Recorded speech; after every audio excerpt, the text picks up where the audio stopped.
Hello বন্ধুরা, আমি অনেক দিন পর আবার চলে এসেছি তোমাদের কাছে আর একটা রান্নার ব্লগ নিয়ে। তো বর্ষাকাল তো পড়েই গেছে, আর গ্রামের দিকে তোমরা নিশ্চয়ই জানো এই বর্ষায় মাঠে পুকুরের পাড়ে অনেক জ্যান্ত মাছ ওঠে।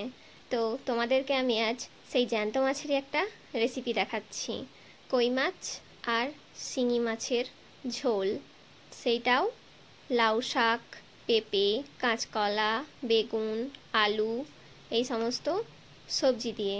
তো দেখতে থাকো আমি কিভাবে বানাই।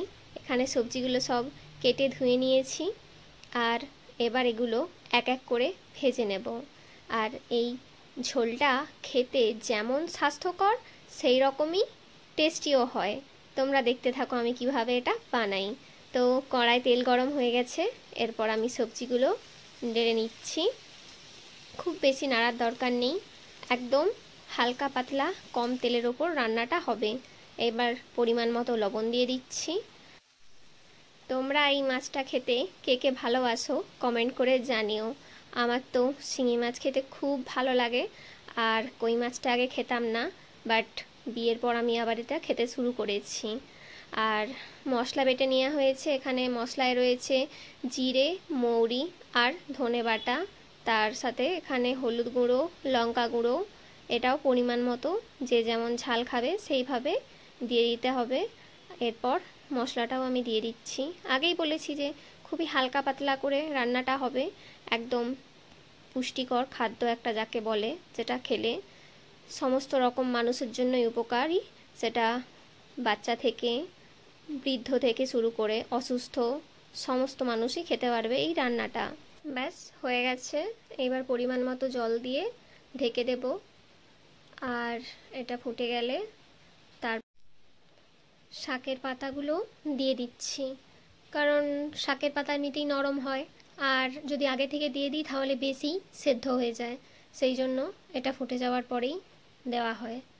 তো ঝোলটা প্রায় হয়েই এসেছে, এবার আমি এটা নামিয়ে নেব।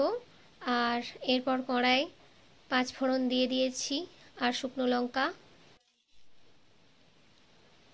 ব্যাস, এইবার এটাও আমি ফোড়ন দিয়ে নিলাম।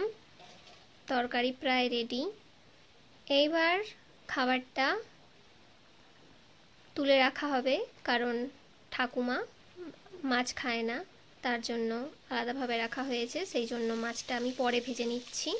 এই যে মাছ ভেজে নিচ্ছি, মাছটাও হালকা করে ভাজা হবে, কারণ ঝোলে যত হালকা করে ভাজা হবে মাছ, এই জিওল মাছ, তত বেশি ঝোলটা টেস্টি হবে আর উপকারীও হবে। তো মাছ ভাজা হয়ে গিয়েছে, এইবার আমি ঝোলের মধ্যে মাছগুলো মিশিয়ে নিচ্ছি। তারপর ফুটে গেলেই কিছুক্ষণ পর নামিয়ে নেব ঝোলটা। আর খেতে তো দুর্দান্ত হয়েছে ঝোলটা, তোমরাও এটা ট্রাই করতে পারো।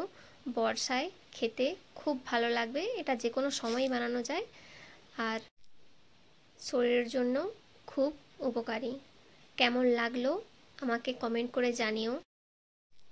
ভালো লাগলে লাইক করো, আর নতুন নতুন ভিডিও পেতে চ্যানেলটা সাবস্ক্রাইব করে দিও। টাটা।